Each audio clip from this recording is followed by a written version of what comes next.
The GoPro Karma Grip is a great addition for on-the-go sports photography. Affiliate link below. Hey, what's going on, everybody? My name is Matt Jarbo. This is the Mundane Matt channel, and I gotta say, I have not watched the My Little Pony episode in 5 years, give or take a couple days. The last time and only time I watched a couple episodes, I had 104.7 degree fever for 4 days. I was insanely sick. I was so sick, my body was so hot, my testicles unshriveled and were literally sitting in the toilet bowl when I sat down. That's how hot I was, and that's what prompted me to watch a couple episodes of My Little Pony. I was that level of delirious.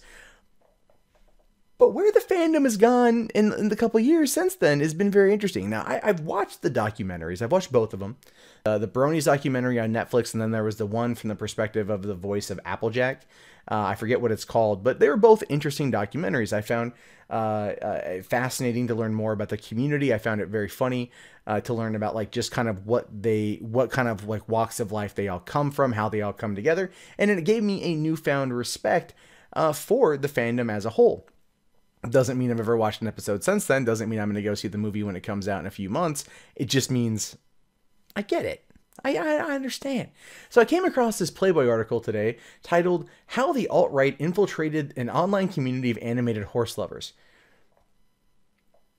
Because if there's one thing that the control left, the progressive left loves to do in this day and age, it's find a way to shit on everything, right? It's like how the alt-right infiltrated an online community of animated horse lovers.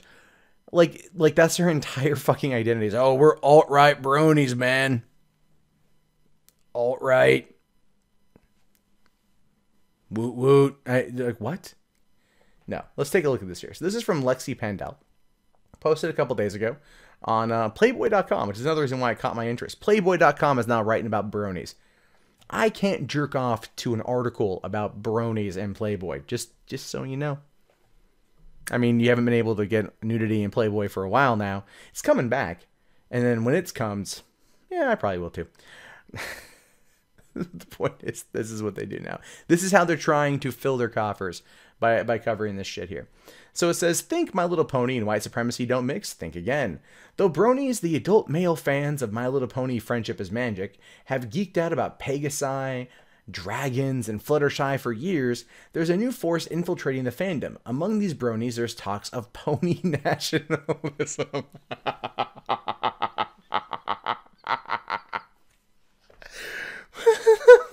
Pony nationalism? What the fuck is this shit? What the world are we living in? Avatars of horses in KKK gear and posts of ponies with swastikas decorating their rumps. I'm pretty sure I've seen that on MLP's board. Sometimes I get bored and I head over to MLP to see what kind of weird shit's going on there, but pony nationalism. That might be my favorite thing past He Will Not Divide Us this year. Just the fact that those two words were used in like absolute fucking seriousness. Those were used in absolute seriousness cracks me up. That's right. Political division has struck equestrian. Here come the pony nationalists. In particular, a group calling themselves Alt-Bronies, as in Alt-Right Bronies, have driven the wedge between themselves and the rest of the fandom, who've been calling for the Alt-Bronies to leave the politics out of their ponies. And I can understand that. I mean, if they're just, if they're talking about, like, what kind of pony would Trump be, or would Steve Bannon be like the little dragon dude that's, like, hanging out, like, maybe I can see that as being a bit like, okay, come on, this is taking it a little bit too far. But then again, clopping exists. So, So there are people that take this very seriously, according to Alt-Brony GWSS Delta on Twitter, saying they see MLP as a vehicle for European identity and ideal that resonates with such a large number of young white men. Okay, so now we know kind of where the pony nationalism thing comes from.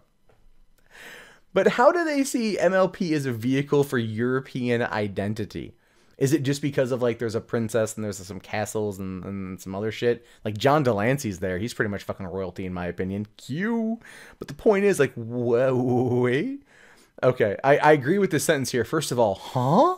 Secondly, and most importantly, how can alt-bronies exist within a fandom whose motto is literally love and tolerate? That's a good one. That's a good one there.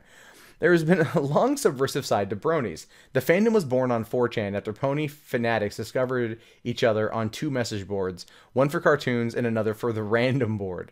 From there, the bronies stamped all over 4chan until they apparently drove everyone insane with their incessant pony posts.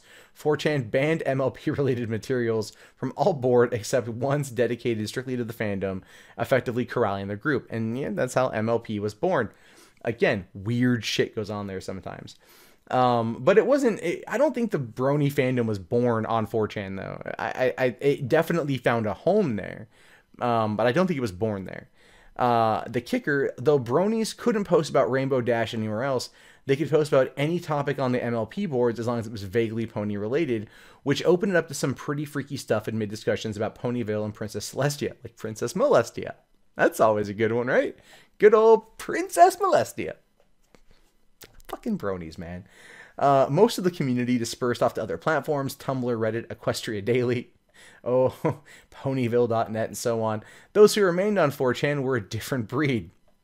Yeah, they're the hardcore ones. They're the dedicated ones. They're the Polonies. You know what I mean? It's just 4chan. It's just shit talking online. Like, it's just people who go there because it's anonymous and they fucking shit post. It's like, again, you know, like I've posted some shit on fucking 4chan before, you know, like just to kind of test the boundaries and everything else. It's part of like the one-upping game. Most people aren't like that in real life anyway, but it's so funny though that people in this day and age, I could say in current year, people try to take your online identity and completely make that out to be who you are in real life because we do so much of the internet. Maybe that's how we now view each other. So 4chan pony nationalism. I'm sorry. Every time I think about that, I just chuckle. 4chan became the outlet for bronies who were going to get into the darker side of the fandom. Pornography and things like that. Ooh. Porno is clopping. Just call it what it is. It says, Marsha Redden, a psychologist who studies bronies. There's a psychologist who studies bronies.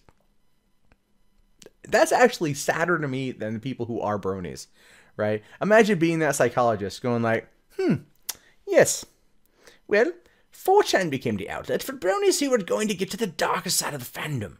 Going anonymously into MLP, I was able to find many forums involving Twilight Sparkle, nipple clamps, fleshlights, and lots of Vaseline.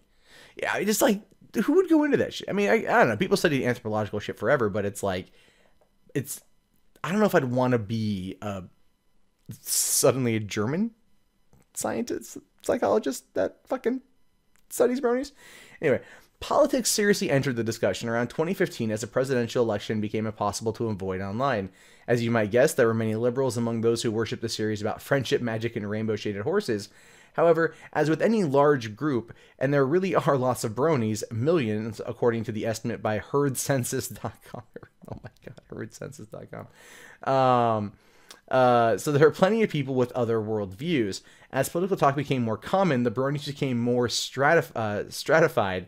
Eventually, alt-righters who remained on 4chan spun off into their own movement. Now, that part I kind of agree with. If you go to 4chan right now, especially Poll, it's like, it's crazy. I mean, Poll was always bad. But it's like, now they've got like even a Twitter account that's like the Poll News Network, and it's run by a dude who is like insanely pro-Trump, and everything he posts, like, maybe not everything, but like at least 90% of what he posts is all somewhat Trump related. And so it's like, you know, that is a very big part of 4chan. I will grant that. Ever since Moot sold it off, man, like there's been no one there to kind of like corral that behavior. But then again, that behavior, to an extent, is also what maybe formed Project Chinology back in 2008. Not as over the top in certain areas, but definitely that kind of organizational skills. Pushing them further into their own subculture, their rejection by the political establishment, which has made it distaste for bronies clear. Conservative and alt-right figureheads have brought up My Little Pony several times in recent years, mostly to make fun of it. In January 2016, GOP consultant Rick Wilson called members of the alt-right childless single men who jerk off to anime, which isn't a direct call out to brony fandom, but it seems close enough. Actually, no. What that was Lexi, because you're not even doing your fucking research here. That had everything to do with anime avatars on fucking Twitter giving this guy a hard time, right? Anime avatars on Twitter. So he was just like jerking off to anime. It's not bronies. It's literally just, it's like fucking weebs and otakus and shit. Like, that's all it is. So that's the thing. I was like, it's just, I remember when he said that too. It's pretty funny. People got mad.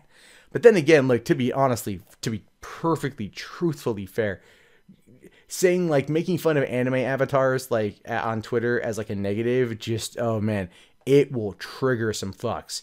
It's pretty funny to watch. In July 2016, Sean Spicer compared part of Melania Trump's RNC speech to lines from Twilight Sparkle, trying to show that it was ridiculous to say that Trump had plagiarized Michelle Obama's speech from 8 years earlier. She did. Even the alt-right has talked shit. Well, on the Jamie Weinstein show, Richard Spencer compared a small turnout at one of his conferences to the attendee count of BronyCon, saying the fact that people are more willing to say that I'm a ridiculous pervert who dresses up like My Little Pony than to say I care about my people and I'm a white man shows the power of taboo. It's just the thing. I have to just say this. One of the things I do love about the Brony fandom, all sides of it, is its tenacity. It seriously has staying power. They do not give a shit. You can shit on Bronies. When I was in San Diego, 3 of the guys I was hanging out with at my old theater, all diehard Bronies. And I was giving them some serious shit over it too. And you know what? They had a smile on their face and they're laughing their fucking ass off. Because then they looked at me and they're like, yeah. But which one of us went to a fucking Spice Girls concert? And I'm all like, fuck you, bitch. I did that shit. Would do it again in a heartbeat. You know? So people have their fandoms and they wear them out there and shit. And I was in town for Comic-Con. So that's like ultimate fandom central, you know? So like, again, tenacity I have respect for. And so even though everyone's giving them shit for it, they still stick by their principles. And you really can't fault them too much for that. You have to kind of give them credit because they're not running and hiding with their tail between their legs. Unlike, let's say, the regressive left or social justice warriors or even modern day feminists that won't ever really defend their point of view. They'll just attack you for having something different of opinion. So it goes on to say that the Alt-Bronies have essentially band together as outcasts of 2 fringe movements, the Bronies and Alt-Right. But what exactly does it mean to be an Alt-Brony? Just like the alt-right movement itself, there are different flavors from those who truly seem to believe in white nationalism and those who simply aim to offend. Like, in this case, I would argue that most of it is probably the latter and not so much the former. Trolls just want to offend. They want to trigger you. Milo Yiannopoulos did say it best. The left is horrible. The left is easy to trigger. Like, they never get the joke. You know what I mean? They always take the bait. And that is probably a lot of what this boils down to, which might be one of the reasons why this article exists. Saying here that some alt-bronies are genuine Trump supporters or alt-righters or who just happen to love the show. Others talk about the series as an example of white supremacy. What? Like, they come in different shapes and colors and shit. They all have different power. If it was all for white supremacy, they wouldn't have varying degrees of powers. It'd be like Twilight Sparkle across the board, or probably more like, I would say, Applejack. Why do I know these names? For them, My Little Pony Friendship is Magic exemplifies how they would like to defend their white nation, friends, and values. By going on magical quests to save the kingdom? By fighting discord? You know, like, what the fuck? Oh, my God. Okay, so lots of them live to troll and like using My Little Pony characters to stir up shit in the same way the alt-right uses Pepe the Frog. The difference in Pepe the Frog, though, is Pepe the Frog was used as more of an internal meme than anything else. Then Hillary came out and she was like, Pepe the Frog is a hate symbol, is a sign of the alt-right. Fucking Louise Mensch from Heat Street, a woman who I believes that Russia hacked her toaster, called it a Nazi Jew-hating symbol of the alt-right. I mean, all these things for Pepe the Frog. It was so much BS with Pepe the Frog that what was it, like, the ADL came in and said that it was that it's a hate symbol, all this nonsense, and so then Richard Spencer adopted Pepe at that time. It wasn't like vice versa. It wasn't beforehand. It wasn't until all the negativity hit Pepe that then Pepe was taken by some people and used as that symbol. All right, but the thing is, though, the difference here is that then Pepe was 100% assigned to the alt-right, whereas if My Little Little Pony Friendship is Magic has a big diverse enough cast of people who like it, then it's not going to be 100% assigned to one particular group. So there's a little bit of a difference there. I don't really think that the comparison works 100% unless she's trying to completely destroy the argument that Pepe the Frog is a symbol of the alt-right, which she's probably not, but you can make the argument for that. Nothing pisses off liberal bronies more than seeing their beloved wholesome characters dressed as Nazi SS gear. Alt-Bronies have also championed their own fan-created characters, including meme favorite Ariane, a blonde blue-eyed pony with a swastika cutie mark on her haunch. Oh my god, that's horrible.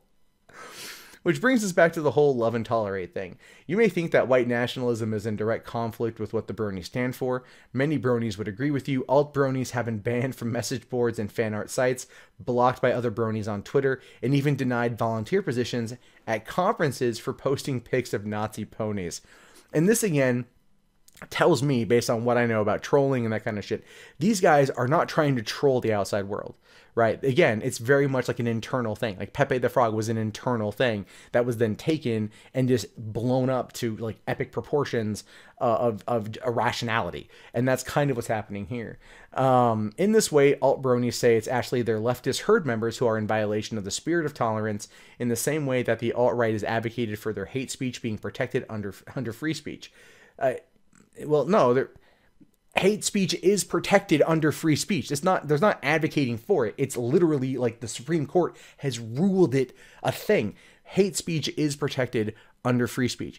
Calling for violence or the destruction of property or things like that, that is not considered fucking free speech. But, you know, Richard Spencer saying, "Hail Trump, hail our people," that's considered fucking free speech. So again, this person doesn't understand constitutional fucking shit. Oh my god. The alt-bronies don't care whether they're being pushed out for espousing retrograde, often harmful views. They see it as inappropriate exclusion, period. And I think they kind of got a point there. If you can sit there, I mean, there's always a dark side to the fandom. You see videos on YouTube of people going to pony Q&As and they're like, "Oh, can you talk about the dark side of the fandom?" And they're like, "What's that?" And like, "Princess Molestia?" And it was like, "Shut the fuck up! What are you doing? God damn it, normies!" You know, like, it's that kind of shit. It's just, these are mostly memes. These are mostly just memes that are shared internally to fucking trigger people and to point and laugh at. I mean, it's like, we all do it. If you engage in internet culture at all, you know about some seriously bad shit. Their marginalization has radicalized them further, and many alt-bronies have befriended members of other alt subgroups, including the anime right and alt-furries. Oh, Jesus. Fuck me, Christ. The alt-furries. I imagine them yiffing in full Nazi regalia. Who also say that they've been ostracized from groups that are supposed to be inclusive regardless of political beliefs. To an extent, I've seen some stuff with the alt-furries that would back that up completely. For a while, these alt groups seemed like a club that only existed on the internet, talking Trump and pissing off liberals, but these interactions aren't just happening online anymore. Alt-furries have caused an uproar this past year by showing up at conventions in Nazi gear. One furry in particular, calls himself Fox or Nightfire, came under scrutiny for wearing an armband with a black paw print in place of a swastika over the arm of his Corsic fox costume. And here's the thing. This kind of shit wouldn't happen in real life if people didn't have that immediate freak out reaction to it. If they didn't have that immediate freak out reaction, this shit would actually fucking, you know, just stay online. But because the same thing happened with Pepe the Frog, because all this shit happened like this, people, like, it just gets so much more of a spotlight shine on it, and then people just kind of run with it. And that's pretty much where things are going. Jesus Christ, that's fucking horrible. And then at this year's Bay Area Brony Spectacular Convention, more confrontation broke out. Every year, bronies descend upon an airport hotel outside of San Francisco to celebrate their love of My Little Pony. It's normal convention stuff: toys, vendors, appearances from voice actors, costume contests. But this year, something strange happened. The management hired an actor to play a villain as a part of a running skit throughout the con, and that actor fashioned their character after Trump, mostly by calling to build a wall. Some of the bronies seemed to take the joke seriously. Dozens of them showed up in Make Equestria Great Again hats, chanting at one point to deport the zebras. That's fucking horrible. That's some seriously, that's some god level trolling right there.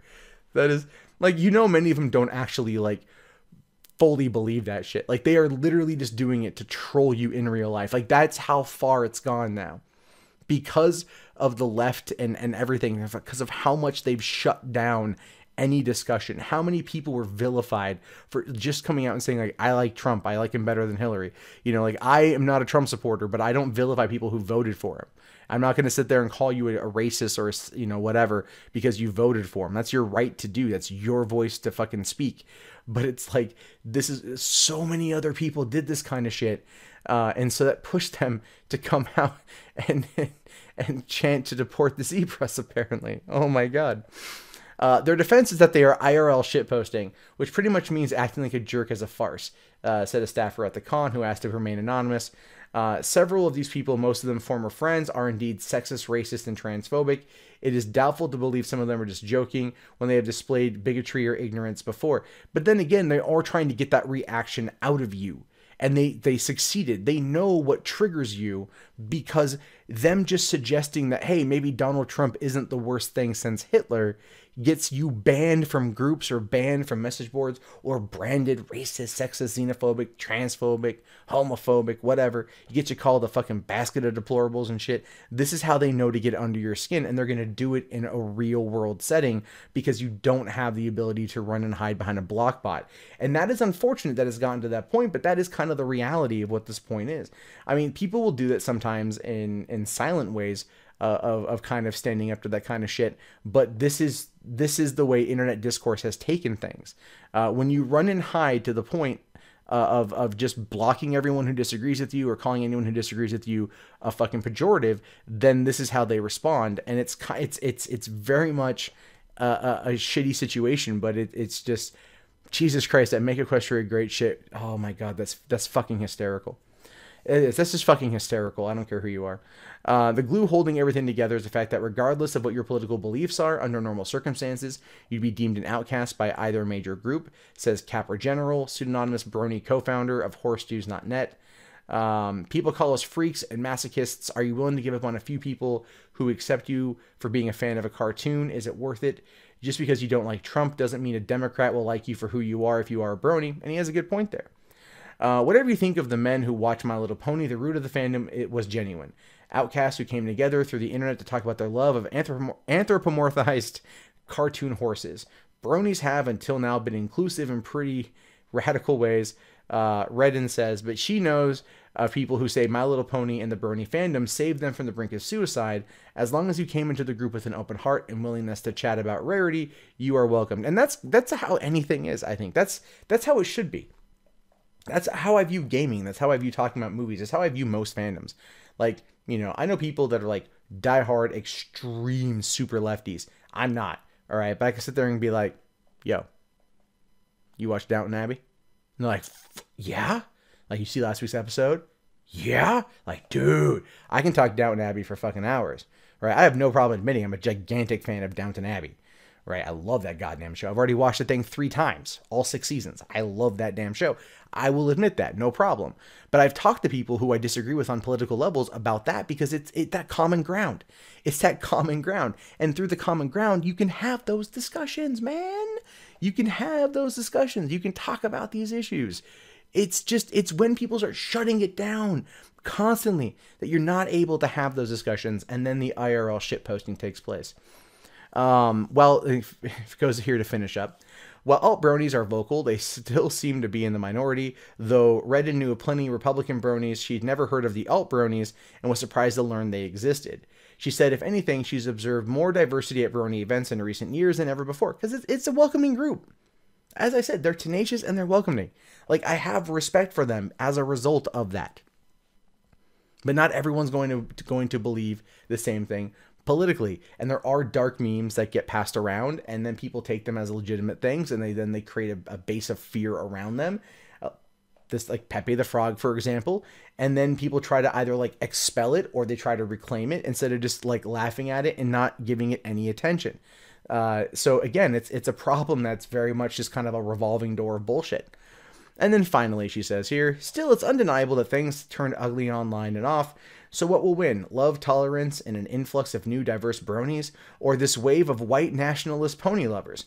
Only time will tell whether the fandom can ride this one out. See, that's such an intellectually dishonest thing to say.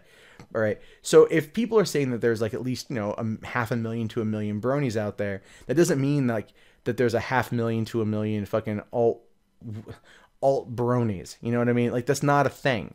It might be if they exist to the capacity of which this article is saying, then maybe, just maybe, they'd be a couple of them. Sure, yeah, fine. But to go out there and be like, they're all pony nationalists. That's still goddamn fucking funny. So goddamn funny. But to go out there and actually say that, though, and like, and to treat everyone with that level of villainy, it's the same kind of horseshit that led to the Gamers Are Dead articles in almost 3 years ago now, which really did kick off Gamergate as being Gamergate. You know what I mean? Like, that's the situation that happens when these news outlets start to attack fandoms that they have no, that they kind of dip their toe into and whatever, and they don't ever deal with as a whole. Then they start to vilify them, and then they only push this shit further, which is just really, really, really ridiculous.